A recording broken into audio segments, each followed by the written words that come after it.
여러분 안녕하십니까? 금방 소개받은 심리학 박사 박근영입니다. 지난주에 방학이셨다고 하고 또 여름 동안 더웠습니다. 아마 인문학 강좌를 따로 마련하신 거는 여름 동안 여러분들이 지쳐있는 심신을 좀 회복하고 좀 더 여유 있는 마음을 가져보셨으면 하는 마음에서 이런 자리를 마련해 주셨지 않나 생각을 합니다. 일단 여러분들 뵙게 돼서 대단히 반갑습니다. 오늘 제가 강연을 할 주제는 눈치에 대한 내용입니다. 눈치에 대한 거는요, 아마 여러분들도 모두 다 알고 있는 내용이고 어떻게 보면 저보다 더 많은 것을 알고 계신 분들이 계실 수도 있습니다. 하지만 제가 오늘 하는 내용은 심리학적으로 이 눈치라는 것을 어떠한 관점에서 우리가 접근해 볼 수 있고, 그 다음에 또 눈치가 굉장히 실생활에 관련된 것들이기 때문에요. 이런 것들을 극복하거나 그걸로 인하여 생기는 문제들을 어떤 식으로 해결해 볼 수 있을지를 함께 다뤄보는 시간을 갖도록 하겠습니다. 강의 진행은 제가 듣기로는 50분 하고 10분 정도 휴식하고 아마 한 20-30분 더 하고 그 다음 질의응답이 있는 걸로 알고 있습니다. 자, 내용을 들어가 보도록 하겠습니다. 눈치 하면은요, 우리가 이제 몇 가지 생각해 볼 수 있는 게, 여러분들 언제 눈치를 많이 보십니까? 눈치는요, 잘 생각해 보시면 혼자 있을 때하고 옆에 누군가 있을 때하고 어떤 상황일 때 눈치를 더 많이 보세요? 대답이 필요합니다. 대답을 안 하시면 저는 강의를 안 하고 그냥 갈 수도 있어요. 자, 쉬운 것만 여쭤봅니다. 저는 옆에 누가 있을 때 하고 아무도 없을 때 하고 언제 더 눈치를 많이 보십니까? 맞습니다. 이 분위기 좋습니다. 맞아요. 그래서 이제 나 혼자 있을 때를 인트라라고 해갖고 나의 내적인 문제를 들여다보고 있는 거는 내 내적인 거에 관련된 심리학들인데, 옆에 누가 있을 때에 옆 사람한테 신경을 써서 눈치를 보는 것과 같이 대인 간에 일어나는 심리학을 인터사이콜로지라고 합니다. 대인간 간의 인터퍼스널. 그래서 오늘 제가 이제 주로 다룰 내용은 대인 간 심리학, 퍼스널에 관한 내용들인데요. 이제 잘 보시면 사람과 사람 사이에 일어나는 일하고요, 내 안에서 일어나는 일이요, 생각처럼 명확하게 구별되지 않습니다. 앞으로 이야기가 진행될 때 들어보십시오. 기본적으로는 옆에 사람이 있을 때 눈치를 봐요. 예를 들어서 여러분들이 산속에 들어가서 혼자서 내 마음대로 뭐든지 할 수 있을 때는 악기를 꽝꽝 두드리던지 혹은 옆에서 커다란 개를 키우든 아무 문제가 되지 않습니다만, 똑같은 행동을 여러 사람이 사는 공동주택에 있는 데 와서 한다고 생각을 해보세요. 사람들이 공동주택에 살고 있는데 커다랗게 소리를 지르고 큰 개를 키우면 어떻게 됩니까? 옆집에 혹은 옆 사람에게, 주변 사람들에게 눈치가 보이게 됩니다. 그래서 같은 행동이라도 눈치는 옆에 사람이 있느냐 없느냐에 따라서 크게 영향을 받게 됩니다. 자, 그러면 생각해보면 사람이 늘 다른 사람하고 같이 있으면 피곤하잖아요. 그래서 대부분 생각하기에 내가 혼자 있는 시간이나 혹은 내가 집에서만 따로 떨어져서 생활하는 사람들은 눈치의 문제가 없다라고 생각할 수 있어요. 옆에 사람들이 없으면 나는 편하게 생활을 합니다 라고 말씀하시는 분들이 있거든요. 그런데 가만히 보면은요, 사람들이 혼자 있다고 말하는 게, 그게 편하다고 말하는 사람들조차도 옆에 누군가를 상상을 하거나 혼자 있을 때도 누군가 대화할 대상을 자기 내적으로 만들어낸다든지 해서 누군가 대화하는 걸 굉장히 필요로 하게 됩니다. 만약에요, 옆에 사람이 있는 걸 난 전혀 정말로 바라지 않아 라고 하시는 분들은요, 되게 정상 범위에 있는 분들이 아니고요, 심리적으로 어떤 문제가 있는 분들인 경우가 많습니다. 특히 자폐라든지 대인관계상에 커다란 결함이 있는 분들은 옆에 누가 있든 없든 똑같은 행동을 하게 됩니다. 왜냐하면요, 사람하고 의자가, 지금 여러분들 앉아있는 의자가 똑같다라고 지각을 하게 되면 어떻게 됩니까? 사람이 있든 없든 똑같은 반응을 하게 되거든요. 그런데 그거는 정상 범위에 있는 사람들이 아니에요. 자폐아동 같은 경우에요, 어렸을 때부터 사람 얼굴을 구별하지 못하는 장애들이 있거든요. 똑같습니다. 자극을 의미 있게 사람으로 받아들이지 못하는 사람들 빼놓고는 모두 다 옆에 누군가 있기를 바랍니다. 자, 그런데 이렇게 옆에 사람이 있는 동안 우리가 이제 많은 의사소통이 일어나는데요. 이게 전부 다 말로만 이루어집니까? 여러분들 이거는 너무너무 많이 들으셨을 거예요. 우리가 실제로 의사소통을 할 때 언어의 내용으로만, 그 말 자체로만 전달되는 내용은 몇 퍼센트 미만입니까? 10% 미만이에요. 나머지는 뭡니까? 단어 그 자체가 아니라 말을 하는 어투, 제스처, 표정, 사람하고 사람 간의 거리, 이런 비언어적인 것들이 의사소통의 많은 부분을 차지하게 됩니다. 이건 너무너무 많이 들으셨죠? 예, 그래서 우리가 이제 느끼게 되는 게 옆에 사람이 있으면 좋겠는데 사람과 사람 간에 생기는 의사소통의 90% 이상이 비언어적이고 똑부러지게 말로 전달되지 않는다는 게 문제입니다.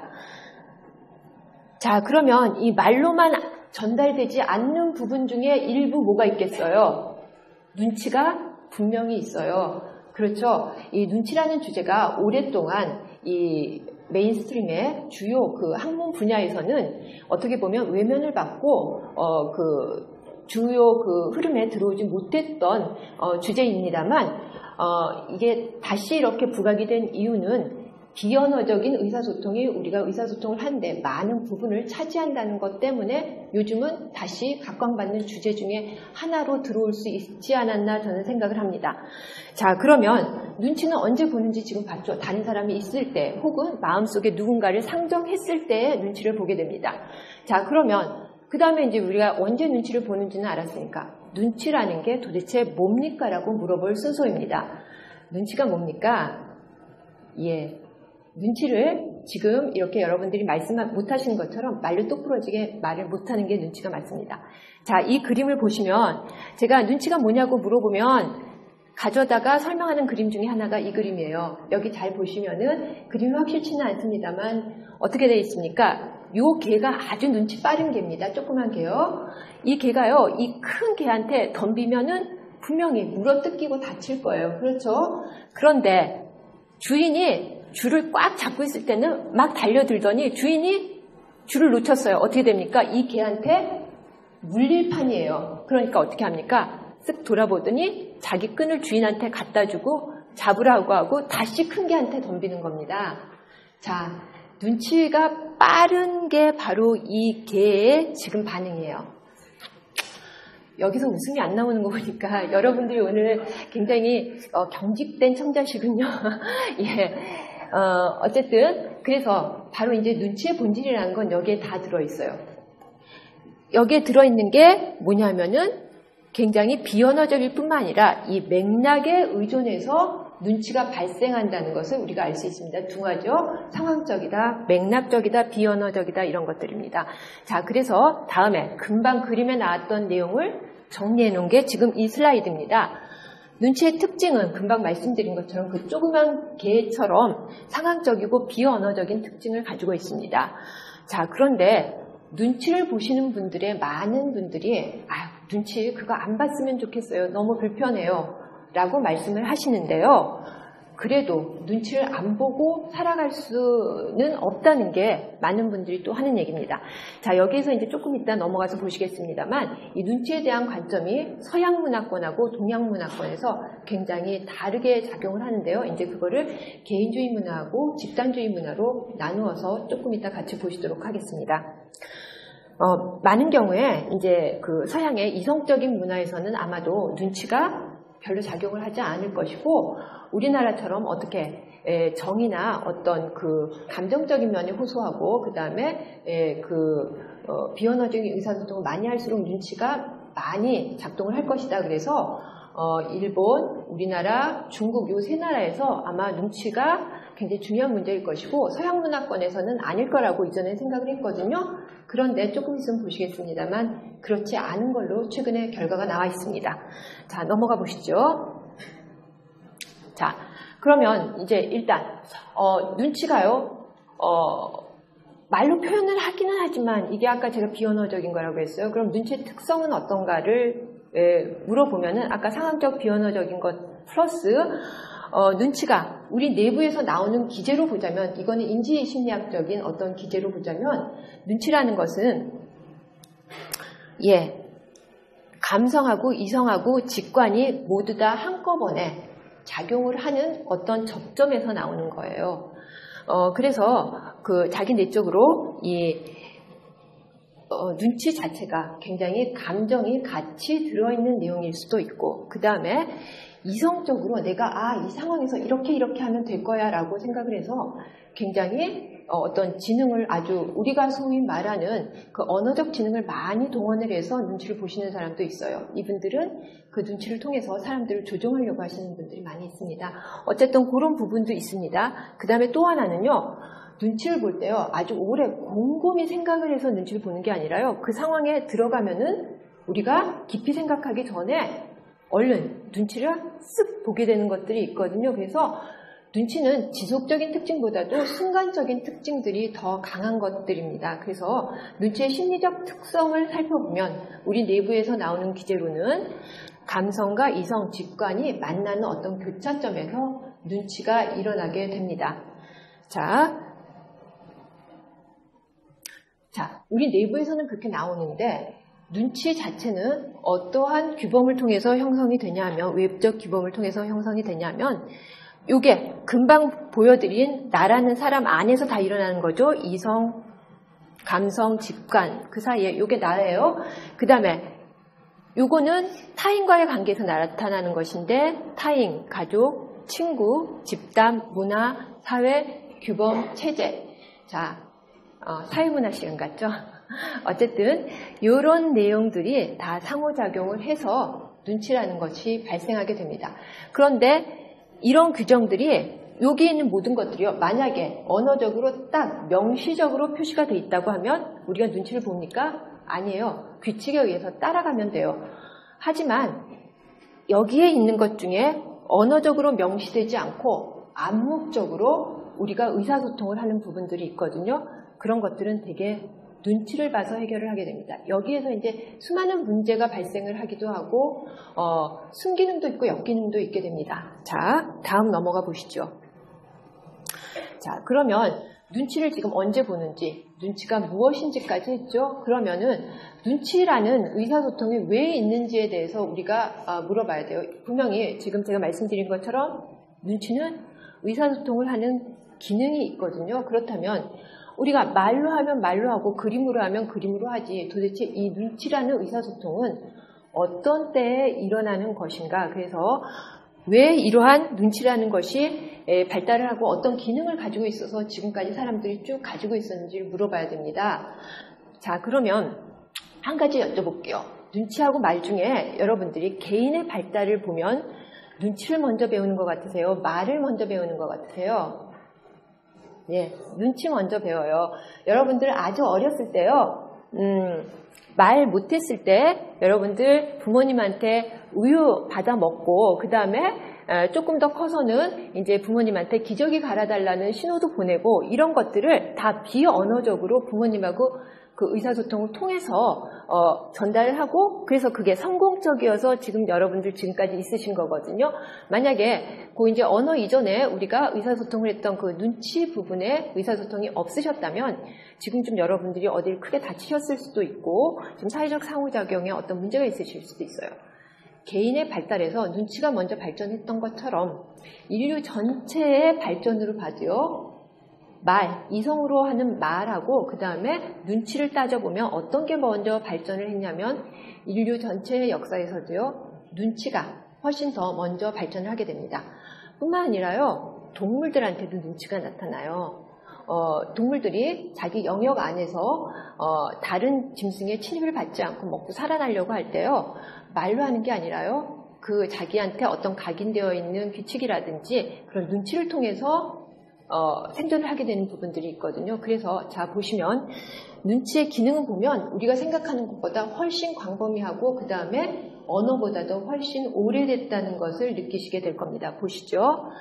자, 처음에 제가 말씀드린 개인 발달상에서 아기 때 말보다 눈치를 먼저 배웠어요. 애들한테 어머님들이 교육을 하실 때 뭐라고 하시냐면 너 왜 그러니? 라든지 화를 낸다든지 혹은 그 섭섭한 감정 이런 것들을 전달해서 애들한테 여러 가지 교육을 처음에는 시키게 되시거든요. 그래서 아주 어렸을 때 말보다 되게 눈치를 먼저 배우고 그 다음에 그런 것들이 반복되면서 언어가 습득되기도 하고 어떤 규칙을 배우기도 합니다. 두 번째, 아까 제가 말한 진화적인 관점에서 보자면요. 여기 보세요. 이 조그만 물고기가요. 이 물고기를 잡아먹으려는 청동오리나 다른 천적 앞에서요. 눈치 없이 왔다 갔다 하면 어떻게 됩니까? 여기 있는 청동오리 입 안으로 이 물고기가 쏙 하고 들어가게 되는 거예요. 그러니까 눈치라는 게 뭐에 필요합니까? 생존에 굉장히 직결이 된다는 걸 느끼실 수 있습니다. 사람만 그런 게 아니라 동물도 이렇게 해서 진화 과정 속에서 눈치가 생존을 도와왔다는 걸 보실 수 있어요. 자, 그 다음에 말도 다 되고 생존하는 법도 알아요. 그런데 여러분들이요, 전혀 모르는 낯선 상황에 들어갔어요. 그 나라의 언어도 모르고 풍습도 모르는 낯선 상황에 들어가셨으면 어떻게 적응을 하시겠습니까? 옛날에요, 동서양의 교류가 활발하지 않았을 때 서양에서 쭉 표류해서 제주도에 들어오거나 우리나라에 착륙했던 사람들이 처음에 우리나라에 들어왔을 때 우리말을 알아서 이 사람들이 밥을 얻어먹고 살아남은 건 아니거든요. 뭡니까? 처음에 그 문화 안에 들어왔을 때는요, 모르고 낯설 때 처음에 눈치를 봐가지고요. 그 다음에 한 2년 지나면 의사소통도 되고 이렇게 되는 거거든요.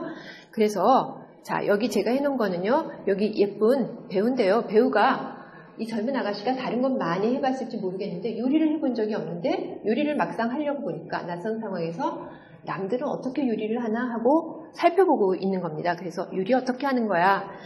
그래서 자, 눈치가 하는 기능은 제가 지금 말씀드리는 거는 처음에 학습의 근간이 되고 그 다음에 생존의 근간이 되고 그 다음에 낯선 상황에서 내가 규칙이나 다른 것들을 익히고 상호관계를 맺는 데에 근간이 된다는 것까지를 여러분들 지금 쭉 들으셨습니다.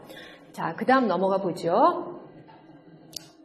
자, 여기까지 보니까 눈치가 굉장히 일반적인 것 같아요. 그런데 가만히 보시면 조직의 문화에 따라서 어떤 조직에 들어가면은 눈치를 많이 보는 조직이 있고 어떤 조직에 들어가면 눈치를 안 보는 조직들이 있습니다.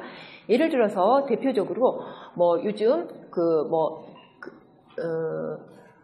IT 쪽에요. 뭔가 굉장히 창조적인 작업을 해야 되고 픽사처럼 무슨 만화를 만들고 이러는 데에서는요.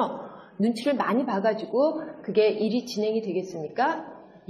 눈치 많이 보는 사람 치고요. 사실 재밌는 사람 별로 없거든요. 근데 만화를 만드는 사람, 픽사나 이런 데에서 만화를 만드는 사람이 눈치를 많이 본다면은 그 일 자체가 돌아가지 않습니다. 그래서 조직 문화 중에서요. 개인의 창조성이나 개인의 개성 등을 강조하게 되면은 이제 눈치를 좀 덜 보게 되고 거기에 비해서 그 조직 자체가 전체적으로 어떤 그 체계로서 돌아가게 되고 한 개인보다는 그 전체 조직이 작동하기 위해서 서로 상호작용이 아주 강조되는 사회에서는요. 눈치를 조금 더 강조하게 됩니다. 되게 위에서 명령하고 아래에서는 반드시 따르게 되어 있고 권위자에게 반항을 하면 안 되고 이러한 암묵적인 규칙들을 가지고 있는 조직들이 눈치를 많이 보는 조직이라고 얘기를 하고 있습니다.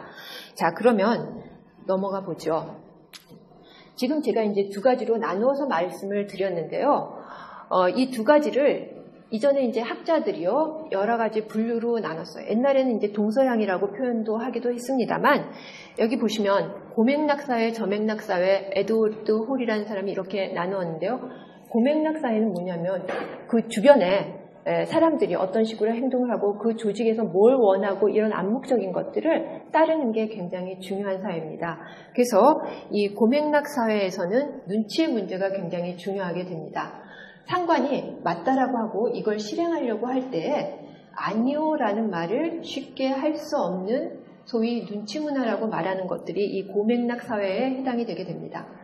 반면 저맥락 사회는 그 맥락과 관계없이 개인이 어떤 업적을 내고 그 창조적인 일을 해서 개인의 탁월함을 인정받는 것들이 중요한 상황이 되게 됩니다. 그래서 많은 사람들이 이걸 서양의 문화권이고 특히 서양 문화권 중에서도요. 미국 문화권들이 가장 저맥락 사회에 속해 있다라고 보고요. 요 이제 소위 유교 문화권의 고맥락 사회하고 그 미국의 서양 문화권하고 사이에요. 유럽 문화권이 들어있는 걸로 얘기를 하고 있습니다. 그래서 이렇게 고맥락 사회, 저맥락 사회로 나뉘게 되는데요. 이제 고맥락사회의 특성과 저맥락사회의 특성을 여러분들이 지금 쭉 보실 거예요. 그러면 이제 이쪽이 고맥락사회가 눈치가 중요한 사회, 저맥락사회가 눈치가 덜 중요한 사회라는 프레임을 일단 머릿속에 갖게 되실 겁니다. 고맥락사회는요, 다른 사람이 나를 어떻게 평가하는지, 상관이 나에게 어떠한 지시를 내리는지가 중요하게 됩니다. 자, 여러분들 잘 아는 표현으로 하자면 상호 의존적이 됩니다. 나 혼자서 작동하는 게 아니라 서로 의지해서 작동을 한다는 거예요. 자, 이 상호 의존적이라는 게 나쁜 건 아니에요. 사람 인자가 어떻게 생겼습니까? 이렇게 기대고 서 있는데 한문의 근간을 보면 사람 인자 자체가 상호 의존적입니다. 그렇죠. 문화권 자체가 그 소위 관계의 문화이면서 눈치가 강조될 수밖에 없는 동양 문화권의 사회가 있다는 것을 여러분들이 문자 자체에서 인식을 하실 수 있을 겁니다. 자, 거기에 비해서 굉장히 독립적인 데서는요, 개성이나 자아를 강조하게 됩니다. 심리학에, 서양 심리학의 많은 부류들에서 여러분들이 뭐 자아 심리학이라든지 개성의 심리학이라든지 이런 것들 많이 보셨을 겁니다. 그 부류에서 그쪽 흐름에서 강조하는 것들이 지금 독립적인 것들입니다. 장의존적, 장독립적은요, 약간 다른 표현이지만 같은 맥락에서 쓰고 있는 말들입니다. 자, 여기까지 별로 낯선 거 없으시죠? 네, 넘어가 보겠습니다. 자, 그러면 금방은 이제 어떻게 그거를 명시할 수 있는지를 제가 세 가지로 이제 나누어서 표현한다는 거를 쭉 말씀을 드렸는데요. 그러면 그 고맥락 사회와 저맥락 사회라는 것에 구체적으로 어떠한 내용들이 들어있는지를 보시겠습니다. 지금 여기 여러분들이 보시는 내용은 그 리처드 리스벳이라는 그 심리학자가요, 인지심리학자입니다. 그런데 이런 특성들이 있다는 걸 쭉 이제 정리를 해놓은 생각의 지도라는 책에서 제가 정리해서 발췌를 해놓은 부분들입니다. 보시면 일단 그 종합적인 시각을 강조하고 맥락과 상호작용, 유기체적 조직 강조. 아까 이게 뭡니까? 고맥락 사회예요. 여러분들이 아주 익숙하실 겁니다. 나는 아마 대부분 어려서부터 이런 데에 속해서 산 것 같아요 라고 생각을 하실 것 같아요. 반면에 지금 저맥락사에서는 분석적인 시각을 강조하고요. 개별된 사물을 강조해요. 시스템과 조직을 강조하게 됩니다. 자, 보시면은 이게 쭉 요 아래까지가요. 다 다른 사람들이 분류를 하고 설명을 했습니다만 연관성이 있습니다. 개별 사물을 강조를 하니까 어떻게 되겠습니까? 사물을 명시하는 명사가 의사소통에서 대단히 중요한 역할을 하게 됩니다. 자, 여러분들 이 고맥락 사회에 들어오면은요, 몇 가지 단어를 쓰지 않아도 의사소통이 되는 걸 여러분들 보신 적이 있으실 거예요. 왜 어르신들 의사소통할 때 저기, 거기, 거시기 몇 가지 단어로요, 많은 것들을 표현을 하시는데 옆에 있는 분들이 알아들으세요. 희한하게. 그런데 그게 이제 고맥락 사회에서 일어나는 일들이에요. 명사를 뚜렷하게 지칭하지 않아도 의사소통이 된다는 겁니다. 그 맥락에 비추어서. 자, 그런가 하면 상황이 그 맥락이 중요해지게 되면요, 명사가 중요한 게 아니라요, 동사가 중요하게 됩니다. 그러니까 우리 뭐 먹자, 그러니까 내가 먹자, 너가 먹자도 아니고 그냥 먹자, 뭐 하지, 뭐 이런 몇 가지 동사 가지고도요, 여러 가지 그 구체적인 상황에 따라서 아주 다양하게 활용을 하면서 동사 중심의 의사소통이 이루어지게 됩니다. 자, 그래서 의사소통하는 방식 자체가 굉장히 달라진다는 걸 아실 수 있게 돼요. 저맥락사에서는 명사를 중심으로, 고맥락사에서는 동사를 중심으로 의사소통이 이루어지게 됩니다. 자, 그리고요, 더 재밌는 이제 현상이 일어나게 됩니다. 저맥락사에서는요, 어떻게 되냐면요, 각 개인이 저마다 개성을 강조하게 되잖아요. 그러면은 규칙을 정해야 돼요. 어떤 사람이 어떤 돌출 행동을 할 줄 모르거든요. 그러면은 명확하게 여기서 여기까지만 너한테 허용되는 범위라는 걸 명시해 주게 됩니다. 그래서 규칙이 대단히 중요하게 됩니다. 그런데 그 규칙에 해당이 된다 안 된다는요, 되면 되고 안 되면 안 되는 거지, 이거 됐다 말았다, 될 듯 말 듯 이런 건 없어요. 지금 이 저맥락 사회에서는. 자, 그래서 이 사람들은 뭘 굉장히 중요하게 생각을 하냐면 논리를 강조하게 돼요. 무슨 논리요? 특히 흑백 논리. 되면 되고 아니면 아니는 거고, 3단 문법에 어긋나면 잘못된 거고, 이런 논리의 규칙들을 굉장히 강조를 하게 됩니다. 그래서요, 이 사람들은 말로 쭉쭉쭉쭉 이성을 풀어내서 여기서 논리적 모순이 없이 풀어내는 게 굉장히 중요하고 정당한 일이 되고, 그 다음에 그렇게 풀어냈으면 어떻게 해야 된다고요? 그대로 행동을 해야 돼요. 행동을 하지 않으면 또 어떻게 됩니까? 모순된 행동이 된다고 생각을 하는 겁니다. 그래서 여기 보시면 저맥락사회에서는요, 논리를 굉장히 강조를 하고 모순을 배제하게 됩니다. 거기에 비해서 지금 고맥락사회에서는요, 화학과 중용을 강조하고 조화가 중요하니까요. 그래서 이런 동사 중심의 의사소통을 하면서 또 하나 재밌는 게요.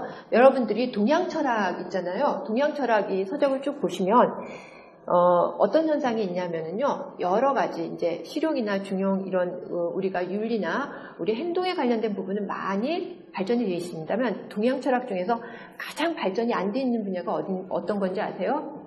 논리학. 예? 논리학은요, 서양 철학의 흐름에서 쭉 보다 보면 서양 철학에서는 그때부터 굉장히 중요하게 강조가 되었던 부분인데 비해서요, 동양 철학에서는 논리학이 그닥 발전이 되어 있지 않아요.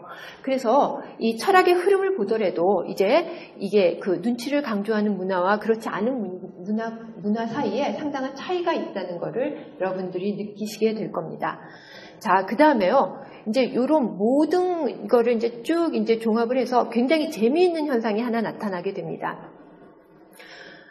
뭐냐면은요, 개인의 논리가 중요하고, 그 다음에 인과관계, 그 다음에 모순관계, 이런 것들이 굉장히 중요하게 되면요, 그 사람이 행동을 하는 게요, 그 사람의 개인적인 요인에 의해서 행동을 한다라고 판단을 하게 됩니다. 자, 어떤 사람이요, 이렇게 걸어가고 있어요. 그러면은요, 이러한 저맥락 사회에서는요, 이 사람이 본인이 원해서 걸어간다라고 생각을 하게 됩니다. 자, 지금 제가 걸어가고 있죠? 그러면은요, 개인의 행동이 그 사람이 원해서, 그 사람의 특성에 의해서 일어난다고 생각하는 것이 무엇이냐면은, 여기 제가 써놓은 행위를 행위자 속성에 귀인하는 거예요. 이게요, 심리학에 보면은요, 사회심리학에서 기본 귀인의 오류예요. 가장 그 행위자의 속성에 귀인하는 게 사회심리학에서 가장 일반적으로 연구되고 어떤 문화권에서나 일반적이라고 생각했던 귀인 속성 오류 중에 하나입니다. 그런데 서양 사람들은 어쨌든 그 사람이 그 일을 하면 그 사람이 원해서 했고 그 사람의 특성 때문에 했다라고 생각을 했는데, 쭉 연구를 해봤더니 똑같은 현상이 서양 문화하고 동양 문화에서 똑같이 나타나지 않았어요. 서양에서는 기본귀인 오류라고까지 생각을 했는데, 동양 문화권에서 똑같은 거를 행위자가 한 행동이 반드시 그 행위자의 특성에 귀인되는지를 연구를 해봤더니, 동양인들은 그렇게 생각하지 않고, 그게 아니라 상황 때문에 이 사람이 어쩔 수 없이 그렇게 했을 거야 라는 생각들을 많이 한다는 연구 결과가 나오게 됩니다. 그래서 그런 행위자의 특성에 그 행위를 귀속하는 이 기본 귀인 오류가요, 동양에서는 별로 나타나지 않는다는 것이 이제 발견이 되게 됩니다. 자, 그래서 금방 제가 지금 설명을 드렸던 내용들입니다. 자, 그러면 이제 그 다음에 여러분들이 물어보셔야 될 게, 그래요? 그러면 서양 사람들은 타고날 때부터 그 사람의 행동이 그 사람의 특성이나 심성에 귀인이 된다라는 인지적 특성을 가지고 태어납니까? 라고 물어보셔야 되거든요. 근데 아까 제가 이제 말씀드렸던 그 리처드 리스벳이 쭉 이제 연구를 하게 되고, 그 팀들이요, 전 세계적으로 여러 가지 연구를 하게 되는데, 어떤 결론에 도달하게 되냐 하면은, 이 사람이 성장하고 있거나 혹은 본인이 지금 생활하고 있는 문화권 안에서 어떤 것을 강조하느냐에 따라서 저맥락 사회의 인지적인 특성을 보였던 사람도 고맥락 사회에 들어가서 생활하게 되면 똑같이 고맥락 사회의 다른 사람들과 똑같은 눈치의 특성을 보이고 사회적 상호작용의 특성을 보이더라는 것을 연구 결과 이제 쭉 밝혀내게 됩니다. 그래서 이게 동서양의 단순한 차이가 아니라 조직과 문화의 차이라는 것에 인식을 쭉 함께 하게 됩니다. 이건 벌써 꽤 이제 연구 결과가 나온 지가 좀 된 것들입니다. 아주 최근 것이 아니라. 자, 이렇게 되거든요. 그래서 이제 동양인들이 행위자에게 그 속성을 귀인하지 않는다는 걸 어떻게 합니까? 그랬더니 이런 식으로 연구를 했어요. 어떤 사람이 범죄를 저질렀는데 이 사람이 만약에 상황이 달라진다고 하면 이 사람의 행동이 변할 것 같느냐를 질문을 했습니다. 똑같이 동양인한테도 질문하고 서양인한테도 질문을 했겠죠. 그랬더니 서양인들은 뭐라고 했냐면 대부분은 이 사람은 반사회적이거나 혹은 인성 자체가 나쁘게 형성이 돼서 이런 범죄 행위를 했기 때문에 이 사람은 다른 상황에 갖다 놓는다 하더라도 비슷한 범죄를 다시 저지르게 될 것입니다 라고 대답을 합니다. 거기에 비해서 동양 문화권에 속한 사람들은 만약에 이 사람이 다른 부모 밑에서 자랐고 다른 사회와 문화 속에서 자랐다면 다른 환경에 갖다 놓으면 똑같은 범죄를 저지르지 않을 것이라는 응답을 훨씬 많이 하게 되는 결과가 나타나게 됩니다. 자, 이제 느껴지세요? 그 상황에 기인하는 거하고 그 다음에 개인에 기인하는 것 차이가 뭔지 느껴지시죠? 이러한 제가 지금 쭉 말씀드리는 거는요, 다 연구 결과를 바탕으로 말씀드리는 겁니다. 그래서 이제 리처드 리스벳이 쭉 그래서 연구를 해보고 마지막에 얘기를 합니다. 야, 이거는 동양 문화나 서양 문화의 차이가 아니라 그 조직이나 문화가 고맥락 사회냐 저맥락 사회냐, 그리고 이 중간쯤에 속해 있는 사회도 있어요. 나에 따라서 사람들이 다르게 귀인을 하고 인식도 하고 생각도 하더라 라는 결론에 도달하게 됩니다. 자, 그 다음 넘어가 보죠. 자, 그러면 이제 눈치는 결국은 사람이 타고나는 면이 있지만 그 사람이 속해 있는 문화나 조직에 따라서 다른 방식으로 발전을 하는구나 라는 걸 생각하게 됩니다. 자, 그런데 눈치가요, 내가 아까 말한 화합이나 균형을 위해서 내가 적극적으로 눈치를 보고 조정하고 사람들이 잘 지내려고 해서 눈치를 보게 되는 경우는 사실 크게 스트레스를 받지 않아요. 내가 원해서 적극적으로 보는 거기 때문에. 그런데 어떤 경우에 문제가 생기게 되냐면요, 가장 문제가 생기는 게 권위적인 권력관계, 수직관계에서 눈치를 보는 경우에 가장 문제가 발생하게 됩니다. 예를 들어서 많이 그 눈치의 폐해가 뭐냐 할 때 많이 여러분들이 사례로 들은 것 중에 하나가 비행기가 떨어지는데 부기장이 기장에게 내가 지금 이게 고도가 낮아졌다는 걸 말하지 못해서 그게 어떤 면에서는 눈치 문화와 관련이 있어서 이런 사고가 났다라는 분석을 서양에서 종종 합니다. 근데 이제 보니까 어쨌건 간에 이 수직관계에 있는 경우에는 눈치가 저절로 보여지는 경우들이 생긴다는 거죠. 내가 자발적으로가 아니라 난 원치 않는데 그냥 권위자에게 우리가 대들면 안 된다는 그러니까 묵시적인 합의 때문에 말을 못하고 이런 상황이 벌어진다는 겁니다. 그래서 이 수직관계에 대한 이제 그림을 제가 좀 재밌게 표현을 했습니다. 여기 보시면 가장 이 조직 내 눈치에서 영원한 주제가 권력인데 권력에 의해서 전적으로 눈치가 발생하면 스트레스가 됩니다. 이 권력관계는 갑하고 을이 있어요. 을이 눈치 보는 사람이겠죠, 당연히. 갑은 되게 눈치를 안 봐요. 근데 그 조직이 잘 돌아가려면요, 을은 좀 눈치를 덜 보고 갑은 조금 눈치를 봐야지 그 조직이 잘 돌아가게 됩니다. 갑이 전혀 눈치를 안 보면 이상한 사태들이 일어나요. 굉장히 착취를 이상한 사태들이. 어쨌든 여기 제가 이제 지금 그 그림 따온 거는요, 루시안 프로이드하고 프랜시스 베이컨, 이 두 사람 굉장히 친한 친구예요. 알고 계시죠? 프로이드의 손자입니다, 이 사람. 어쨌든 요 이제 그림은 여러분들이 재밌으라고 제가 해놓은 것이고요. 이 내용의 핵심은 이제 스탠리 밀그램의 복종에 대한 실험입니다. 아마 사회심리학 강의를 들은 분들이라면 스탠리 밀그램의 복종 실험을 아마 들으신 적이 있을 거예요. 어떻게 했냐면요, 실험에 참가할 사람들을 모집을 했어요. 다 자발적으로 그 실험에 참가하겠다는 사람들을 모집을 하게 해서요. 어떤 사람은 전기 충격을 주는 역할을 맡게 합니다. 근데 전기 충격을 어떻게 하냐면 15V에서 450V까지 쭉 표시를 해놓고요. 한 300V쯤이 넘어가면은요, 충격을 받는 사람이 굉장히 괴로워하게 만들어놨어요.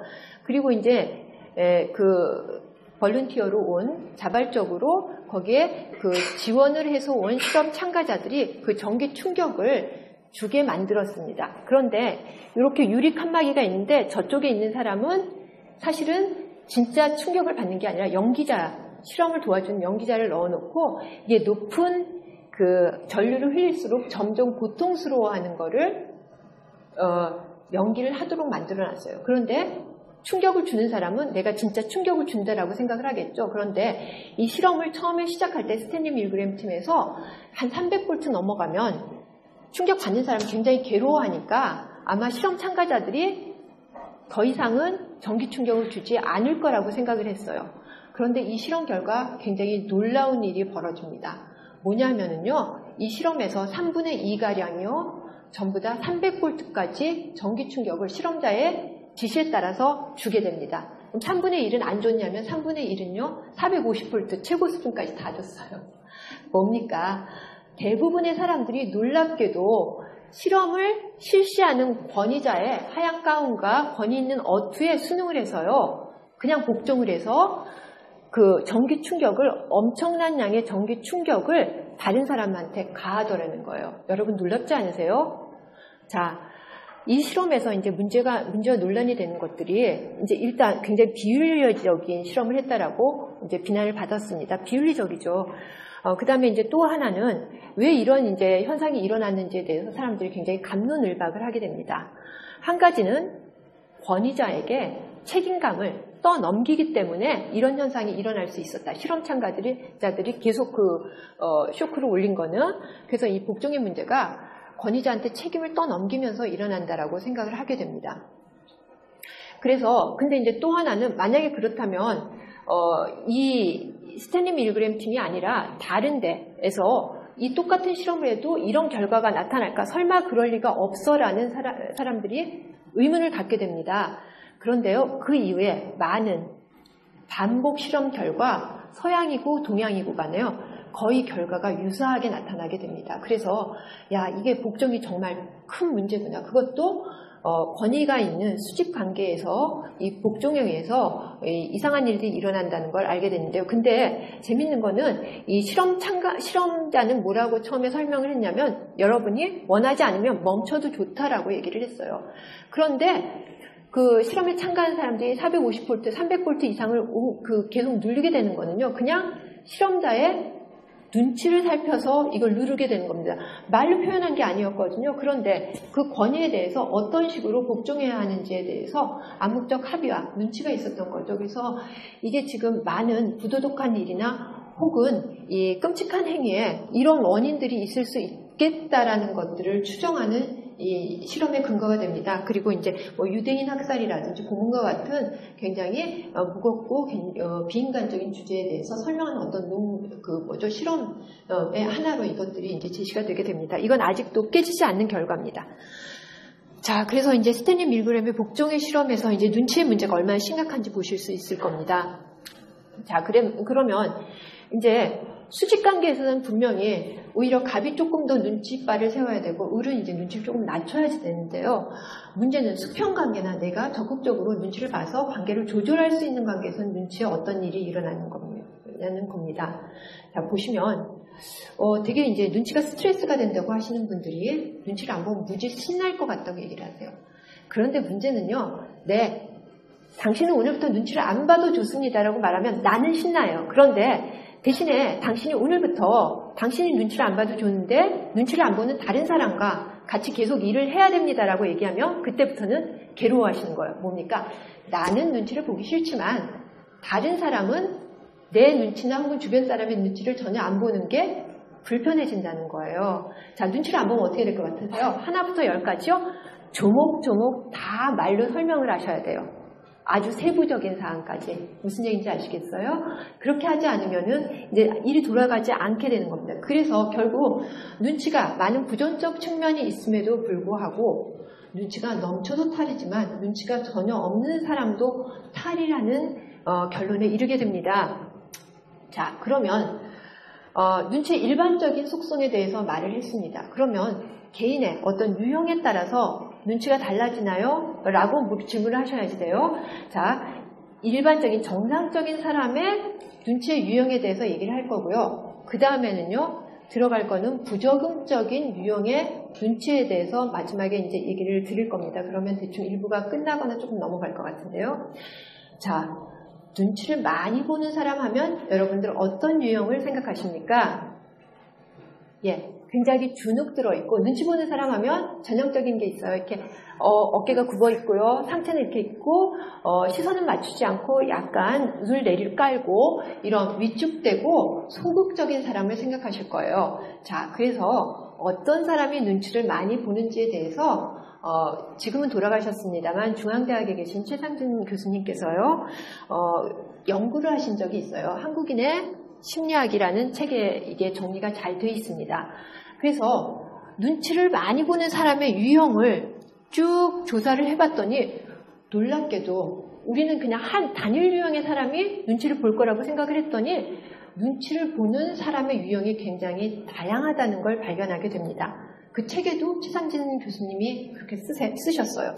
그래서 봤더니 활동적인 사람, 쭉 눈치를 보는 사람의 카테고리를 나눠봤더니 타임 배려적인 사람, 기회주의적 사람, 소심한 사람, 크게 눈치를 많이 보는 사람의 유형이 이렇게 4가지로 갈리더라는 걸 발견하게 됩니다. 그래서 여러분이 이 표를 보시면 처음에 딱 생각하셔야 될 게 눈치를 보는 사람이 이렇게 다양한 성격군이 있었어? 라고 생각을 하시면은 이 맥락을 쭉 따라오시고 제대로 질문을 던지시는 겁니다. 자, 그래서 이 다양한 성격군의 눈치가 있다는 거를 일단 보고 놀라게 되고, 그 다음에 또 한 가지는요, 그 사람의 성격에 따라서 눈치를 보는 이유가 다르다는 거를 이 연구 결과 쭉 밝혀지게 됩니다. 일단 이 성격에 이제 속하는 것들이 어떤 특성이 있는지 한번 보실게요. 이걸 보실 때는 어떻게 하시면 조금 더 재밌나 하면 내가 어떤 유형에 속하지? 하고 생각을 하시고 보시면 조금 더 나아요. 아니면 주변에 아주 전형적인 인물이 있으시면 생각을 하셔도 괜찮습니다. 보시면 활동적, 밀접한, 쾌활한, 외향적, 적극적, 활동적인 유형의 사람들이 눈치를 보는데요. 되게 이런 유형의 사람들은 우리가 생각할 때 어떻게 생각합니까? 눈치 안 보일 것 같은 사람들이거든요. 그런데 눈치를 많이 보는 사람의 유형에 이게 들어가 있어요. 그러면 이 사람들은 왜 눈치를 보는지 다음 슬라이드에서 제가 설명을 드리겠습니다. 자, 그 다음에요. 또 하나는 타임 배려적인 사람들이에요. 원만한, 이해심 있는, 둥글둥글한, 싹싹한. 이 특성들이 부정적입니까? 아니에요. 이런 특성 가지고 있는 사람 대부분의 조직에서 환영을 받습니다. 같이 일하고 싶어 하거든요. 근데 이 사람들을 생각해 보면요. 여기에 있는 원만하거나 이해심이 있고 싹싹하려면은 눈치가 없어갖고는 이게 도저히 되지가 않습니다. 그래서 이런 유형이 있었어요. 자, 앞에 있는 2가지는요. 눈치를 봐도 긍정적인 속성에 해당이 됩니다. 자, 뒤에 있는 2가지, 기회주의거나 소심한 것들은요. 눈치를 보는 것 중에 이제 부정적 속성에 해당이 되는 건데요. 부정적 속성 중에서도요. 나를 괴롭히냐, 남을 괴롭히느냐에 따라 이제 나뉘게 됩니다. 자, 보세요. 기회주의적인 거는요. 간사한 약삭발을 이기지. 이런 기회주의적인 사람들은 어떻게 했습니까? 이분들은요. 남을 이용하려고 눈치를 보거든요. 그러니까 결국 이 사람들의 눈치는 누가 괴롭냐면 본인이 괴로운 게 아니에요. 주변에 있는 사람들이 무지하게 괴로워요. 눈치가 빠른데 이 사람들 옆에 있으면 늘 내가 이용당하는 것 같은 사람들이 아마 있으실 거예요. 주변에 떠오르는 인물 있으세요? 만약에 없으시다면 지금까지 여러분들이 굉장히 행운이 따르면서 살아오신 거예요. 만약에 떠오르신다면 그냥 일반적인 겁니다. 그래서 이런 기회주의적인 속성의 눈치가 있고요. 마지막으로 우리가 전형적으로 생각하는 소심한 유형의 눈치가 있어요. 자신감이 낮고 우유부단하고 예민하고 세심하고 소극적이고 불안한 분들이에요. 이분들이 상담받으러 제일 많이 오시는 분들이겠죠. 그 다음에 눈치 때문에 난 너무 괴로워요 하시는 분들이 이 유형에 속하신 분들입니다. 자, 굉장히 일반적이고 광범위하다는 거 아마 느끼셨을 거예요. 생각보다 재밌습니다. 자, 그래서 눈치를 보는 이유가 금방 그 4가지 유형에 따라서 이렇게 제가 다시 한번 정리를 해놨어요. 활동적인 사람들은 일을 추진하려고 눈치를 봅니다.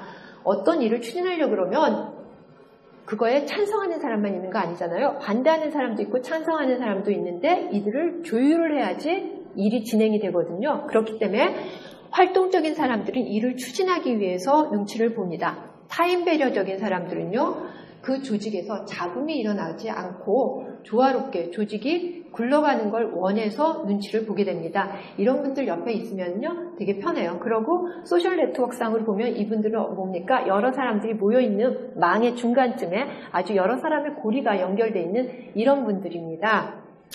주변에 사람들이 많은 기회주의적인 사람들은 남을 이용해요. 승진을 하거나 어떤 업적을 낼 수는 있지만 이 사람하고 같이 팀으로 일하려 하면 모두 다 절레절레 고개를 흔드는 그런 유형에 속하게 됩니다. 자, 그리고 자신감이 부족한 사람들, 남을 괴롭히지는 않지만요, 본인이 무지괴롭고 상담을 원하시는 분들입니다. 자, 아주 일반적인 평범한 정규 분포 안에 들어오는 분들의 특징들입니다. 지금 이것들은. 자, 그러면 이번에는 지금까지 보신 거는 이상이나 비정상적인 게 아니에요. 지금부터 말씀드릴 거는 지금까지 보신 것보다는 조금 더 문제가 있는 부적응적인 심리에 해당이 되는 것들입니다. 금방 제가 말씀드렸을 때 정상분포 곡선으로 보자면 1 스탠다드 디비에이션, 소위 1표준 편차 안에 들어오시는 사람들의 그 특성을 보셨다면 지금부터 보시는 거는요. 양쪽 끝으로 퍼져 있는 소위 좀 이상이 있거나 어려움이 많으신 분들의 특징을 보시게 될 겁니다. 예, 잠깐 쉬실까요? 알겠습니다. 그러면 이거 쉬시고요. 그 다음에 요거를 극복하는 방법하고 그 다음에 가치를 지향하는 방법 같이 보시도록 하겠습니다. 감사합니다. 저기 좋은 강의인지는 사실은 저 잘 몰라요. 왜냐하면 제가 눈치가 그렇게 있는 사람이 아니에요. 저는 굉장히 재밌게 눈치를 강의를 한다고 생각하는데, 들으시는 분들은, 따분한 강의야. 이런 경우가 많이 있거든요. 이러면 제가 눈치 있는 사람이 아니거든요. 자, 금방요. 1부가 끝나고요. 제가 잠깐 질문을 받았는데요. 눈치가 영어로 어떻게 되느냐는 질문을 하셨어요. 여러분들 그거 혹시 궁금하지 않으세요? 예. 눈치가요. 제가 강의 갈 때마다 그 질문을 참 많이 받습니다. 영어로 눈치가 뭡니까? 눈치가요, 찾아봤더니 그냥 눈치예요. N-U-N-C-H-I. 그러니까, 비슷하게 센스니, 위트니, 이러한 것들이 있기는 있습니다만, 눈치 자체에 딱 상응하는 영어가 있는 건 아니에요. 그런데, 최근에, 이제 그러니까 지금까지 제가 쭉 말씀드린 거는 인지작용에 소위 기초심리학 분야에서 우리가 생각하는 어떤 인지적 특성으로서의 눈치에 대해서 쭉 말씀을 드렸어요. 처음에 그렇게 도입부를 시작해서 그 다음에 제가 대인관계에서 시작이 되는 거기 때문에 이게 사회심리학에서 보는 이 눈치를 이제 수능이나 복종의 관점에서 또 설명을 드렸습니다. 그 다음에 일반적인 성격의 특성까지 점점 개인에 맞추어서 제가 지금 포커싱을 해가고 있는 겁니다. 자, 그러면은 이제 최근에는 그런데 부적응적 눈치에 상응하는 용어가 영어에 생겼어요. 그게 뭐냐면 지금 보여드리겠습니다. 그거는 기초심리학 분야에서 생긴 것이 아니라요. 상담심리 같은 데서요. 어떻게 생각을 했냐면 상담을 하는 사람들이 막 많이 연구를 해보니까 많은 사람들이 상담을 하러 받으러 올 때 괴롭다고 호소하는 내용 중에 하나가 내가 내 마음대로 못 사는 것 같아요 라는 거예요. 그게 뭐냐면 여기 지금 내용을 보시면은 가치와 관계없이 내가 남들 인정받으려고 너무 바둥바둥 사는 것 같고 내가 좀 여유 있게 내 일을 하고 싶은데 인정을 받으려니까 내가 하기 싫은 일을 하고 조직에서 시키는 것도 내가 할 수 없이 하고 혹은 친구한테 호감을 받기 위해서 나는 원치 않는 일인데 하고 이러한 호소들을 많이 하더라는 겁니다. 그래서 소위 가치와 관계없이 인정을 받기 위해 규칙을 따르는 것 때문에 상담을 받으러 오는 분들이 굉장히 많다는 연구 결과가 나오게 됩니다. 이 연구 결과는 상담심리학자인 스티븐 헤이스라는 사람이 발표를 하게 되는데요. 여기에 해당하는 용어를 플라이언스라고 부르게 됩니다. 여러분들이 사전 검색해 보시면 이 단어는 나오지 않을 거예요. 최근에 상담심리학 분야에서 나온 단어거든요. 그래서 이 부적응적 눈치를 가리킨 단어가 플라이언스입니다. 그래서 이제 일반인들이 눈치로 인해서 스트레스 받는 게 되게 플라이언스인데요. 그런데 소위 이런 부류의 눈치가 어떤 사람들한테 더 많이 발생을 하는지를 그 다음에 사람들이 많이 연구를 하게 됩니다. 자, 아까 일반적인 눈치, 그 다음에 성격 특성에 따른 눈치까지 쭉 봤는데요. 일반적인 성격 특성에 따른 것들은 그냥 정상 범위 안에서 일어날 수 있지만 그것을 벗어나는 조금 더 병적인 눈치들이 있을 수 있어요. 자, 그러면 많은 분들이 그래? 그렇게 부적응적인 눈치라면 나한테는 해당하지 않을 거야 라고 생각할 수 있습니다. 그렇지만 사람들이 어떤 상황이나 혹은 나의 어떤 부분들이요, 지금부터 제가 설명드리는 것에 해당이 될 수 있습니다. 요즘 TV에서 그 정신과 의사와 소설가가 주인공인 드라마가 방영이 되고 있던데요. 혹시 보신 분 있으실지 모르겠습니다만, 제목은 말씀드리지 않겠습니다만, 거기에서 말하는 요지는 모든 사람들이 어떤 부분에선가 부적응적인 요소를 가지고 있고, 그것들이 제대로 치유될 수 있다면 적응적인 힘을 발휘할 수 있다는 게 지금 그 드라마의 메시지거든요. 그러한 맥락에서 지금부터 제가 말씀드리는 내용을 들어주시길 부탁드립니다. 부적응적인 거 하면 나 아니야 라고부터 말씀하시는 분들이 있으시거든요. 근데 별로 그렇지 않습니다. 자, 그래서 이 부적응적인 눈치에 해당하는 것들이요, 크게 두 가지 특성이 있습니다. 하나는요, 어떤 정신과적인 혹은 심리적인 증상에 해당돼서 눈치가 굉장히 괴로운 분들이 있어요. 혹은 성격 특성이, 아까 제가 말씀드린 네 가지 일반적인 성격 특성이 아니라요, 성격 장애라는 게 있는데요. 성격 장애에 어떠한 부류에 해당이 돼서 그 눈치가 자기도 괴롭히고 남도 괴롭히는 경우들이 있습니다. 자, 그러니까 지금부터 제가 말씀드리려는 건 증상으로서의 어떤 일부로서의 눈치하고요, 병적인 성격 특성의 일부로서의 눈치를 말씀을 드릴 겁니다. 지금부터 이상심리학으로 넘어가는 겁니다. 자, 눈치가 가장 괴로운 부류하면 여러분들이 쉽게 떠올릴 수 있는 게 사회적 불안증이 있는 사람들 있잖아요. 소위 사회공포증이라고 하는 집단들은 많이 들어보셨을 거예요. 여러분들이요, 지금 여기 대학생분들이 많다고 들었는데요.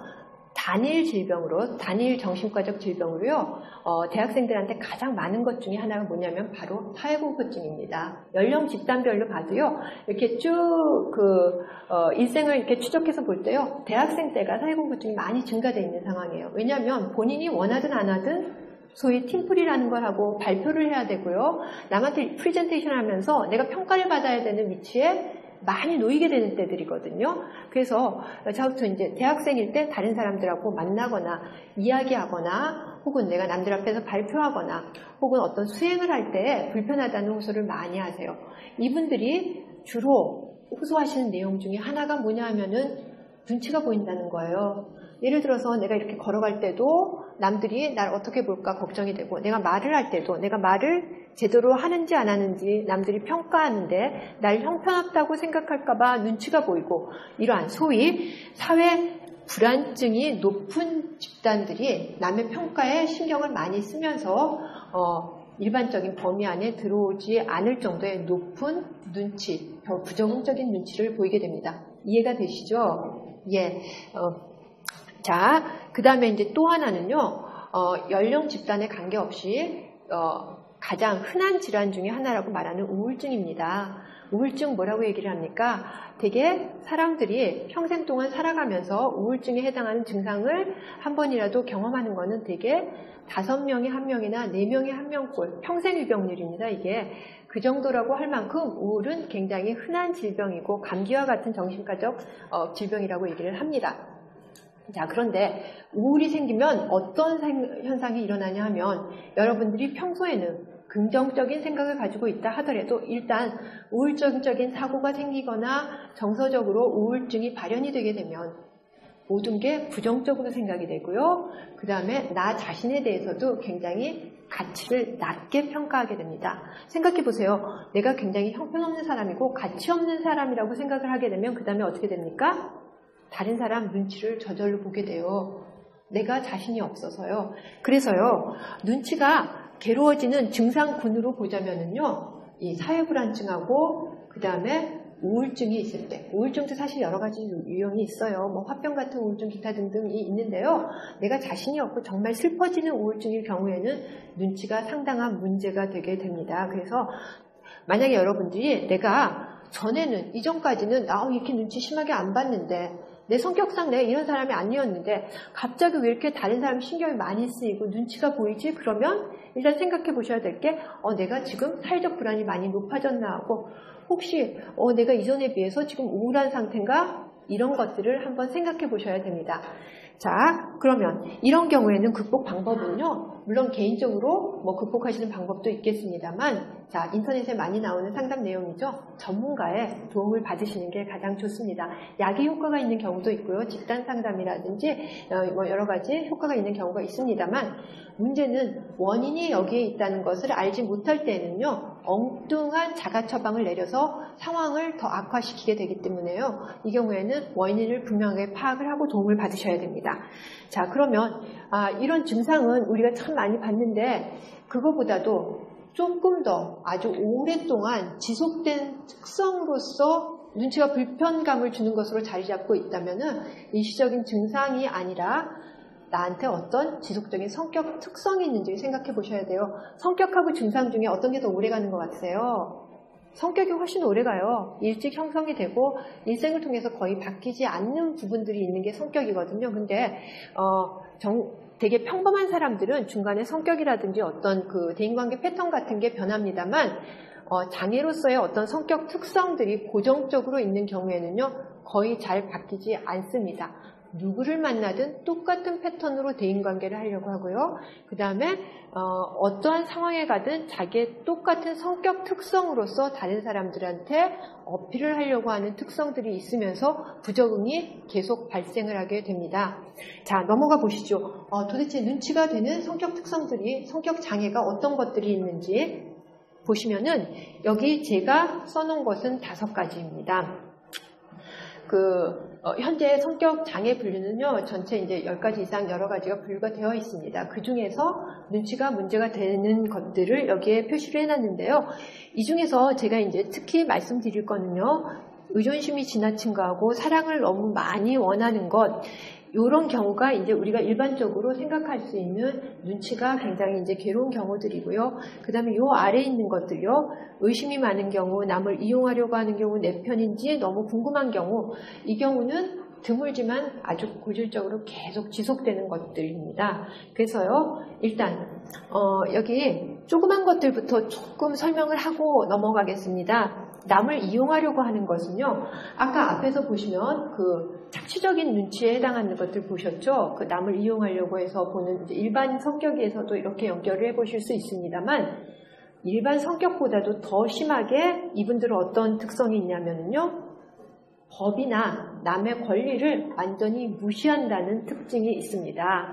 그래서 남한테 완전한 피해가 가는 것. 자, 완전한 피해라고 하면 어떤 게 있습니까? 눈에 안 보이는 것도 있겠습니다만, 구체적으로 신체적으로 해를 입히고 금전적으로 피해를 주고 이런 것들을 아무렇지도 않게 하실 수 있는 집단들이 있어요. 이 사람들을 뭐라고 부릅니까? 반사이성 성격장애라고 부릅니다. 예, 여러분들 뭐 몇 년 전에 아주 유행했던 사이코패스에 대한 무슨 그런 드라마 같은 거 많이 보셨을 텐데요. 그거는 이제 그 중에서도 굉장히 고질적인 집단이고요. 자, 어떤 반사이성 장애에 속하시는 분들은 남의 권리라든지 혹은 법적인 이런 규율을 어길 그러니까 지킬 생각을 하지 않고요. 남한테 그냥 피해를 주게 되는데요. 되게 남자분들한테 많습니다.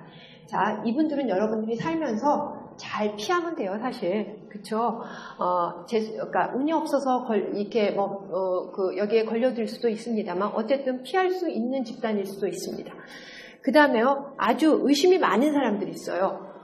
뭐든지, 무슨 얘기가 나오든 음모론부터 시작하고, 그 다음에 나한테 피해를 주려고 그런다고 생각하시는 집단들이 있어요, 주변에서. 그래서 옆에서 소리만 크게 나도 나한테 무슨 나를 해치려고 그러나부터 시작을 해서 누가 나한테 호의를 베풀어도 나한테 뭘 가져갈 게 있어서 그러나, 날 속여서 뭘 어떻게 하려고 그러나 해서 늘 의심의 레이더가 작동하시는 분들이 있으시거든요. 그래서 이 의심이 많은 이분들을 편집성 성격장애라고 하십니다.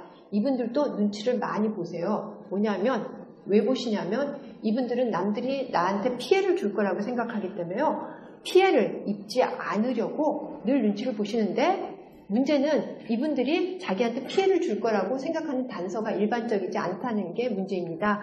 자, 이 경우도요, 만약에 주변에 이런 분이 계시면은 여러분들이 굉장히 힘들어지게 됩니다. 그래서 이분들은 피해에 대한 게 굉장히 예민한 눈치, 이분들은 남을 이용하려는 게 굉장히 예민한 눈치인데, 우리가 생각하는 일반적인 눈치는 아니실 거예요. 그 다음에 또 하나는 내 편인지 남의 편인지가 너무 궁금해서 눈치를 보시는 분들도 있어요. 그러니까 맞아. 네가 하는 행동이 다 맞고 너의 의견이 맞고 이렇게 해서 전폭적으로 나를 지지해주지 않으면, 그렇지 않으면 반대는 적이라고 생각하시는 분들이에요. 이분들은요. 그러니까 이분들이 보는 눈치는 어떤 거겠어요? 나를 지지해주나? 나한테 찬성을 해주나? 내가 좋은 사람이라고 말을 해주나? 내가 부를 때 오나? 나를 격려해주나? 그런지 아닌지, 혹은 나를 거절하나? 여기에 딱 관련된 눈치촉이 굉장히 살아있는 분들이 있어요. 주변에 덜어 있으실지도 모르겠어요. 이분들을 소위 그런 문제에 굉장히 민감한 분들을 경계선 성격장애라고 하는데요. 이분들은 뭐가 이제 문제냐면요. 그 눈치를 봐서요. 그 다음에요. 만약에 상대가 내 적이라고 생각하면요. 굉장히 적대적인 행동을 하시는 게 지금 문제입니다. 이분들은. 그리고 이 현상이 이제 개인 안에서 한 대상을 놓고도 왔다 갔다 하시는 게 문제예요. 자, 아무튼 여기가 이제 조금 이 숫자가 적다고 친다면 여기 의존성 성격장애나 연극성 성격장애에 해당하는 것들은요. 우리가 생각하는 것보다요. 흔히 볼 수 있는 집단들이에요. 자, 보실까요? 일단 의존성 성격장애는요. 의존심이 굉장히 지나친 건데요. 여러분들이 신문 기사 같은 데서도 많이 보세요. 쉽게 떠올리실 수 있는 군이 어떤 군이냐면요. 소위 마마컴이라고 하죠. 마마 컴플렉스가 있거나 엄마에 대한 어떤, 그렇게 해서 요즘에 헬리콥터 맘이나 이런 것들을 표현을 하는데요. 그래서 부모의 말을 굉장히 잘 듣고 그 다음에 부모가 시키는 대로 하고 권위자가 시키는 대로 하고 거기에서 벗어나는 거는 굉장히 무서워하고, 그래서 여러분들 주변에도 혹시 있는지 모르겠습니다만 대학에 수강 신청하는 것까지도 부모님이 과목을 정해주고 그 다음에 그 과목이 마감이 되면은요 그 과외에 전화를 해갖고 이 과목을 우리 애가 들어야 되는데 이 과목을 왜 마감시켰냐고 따지시는 부모님들이 덜어 있으세요. 자, 되게 이게 의존적인 자녀하고 의존적인 부모가 이렇게 결합이 되어 있는 경우들이거든요. 그래서 이렇게 심한 의존성이 있는 분들이 이제 눈치를 계속 보게 되는데요. 이분들의 눈치는 어떤 특성이 있냐면요. 자기가 의존하는 대상에 대해서만 눈치를 봐요. 그러니까 내가 엄마한테 의존하고 있으면 어떻게 합니까? 엄마 눈치를 열심히 보겠죠. 내가 교수님한테 의존하고 있으면 어떻게 됩니까? 자기 지도교수의 눈치를 열심히 보겠죠. 혹은 내가 내 직속 상관 누군가에게 의존을 하고 있으면 그 사람 눈치만 열심히 봐요. 나머지는요? 나머지 맥락에 사회적 상호관계나 혹은 판단력은 흐려질 정도로 딱 그 관계에만 집착을 해서 눈치를 보게 돼서 문제가 됩니다. 그러니까 의존성이 어느 정도까지는 사람들이 다 있습니다만 이 경우에는 내가 완전히 사라진 의존성을 보이게 돼요. 내가 사는 게 아니라 누가 살아요? 엄마의 지시에 따라서 사니까 몸은 나지만 엄마가 나 대신 살고 있는 거예요. 상관의 지시에 따라서만 살고 있으면 몸은 내가 움직이지만 상관이 지금 내 몸을 통해서 살고 있는 거예요. 그래서 이 의존성 성격에서 나타나는 눈치들은요, 언제나 문제가 되게 됩니다.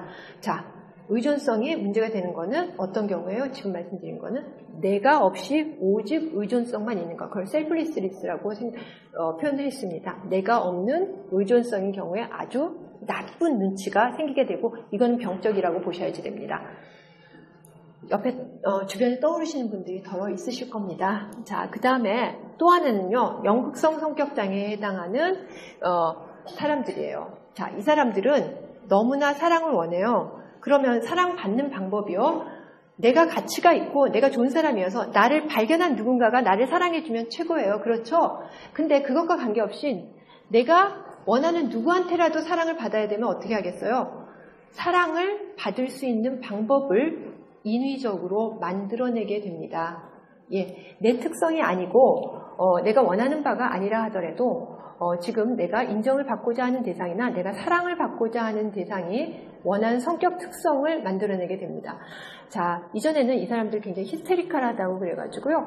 흔히 생각하시는 게 내 맘대로 안 되면은 푹 쓰러지고 연극 같은 행동을 하고 그런 것들을 많이 생각을 하셨습니다만, 이 연극성 성격은 최근에는 이전에, 그러니까 고전적인 개념의 이런 연극성 성격보다 훨씬 복잡한 개념이라는 의견들이 나오고 있습니다.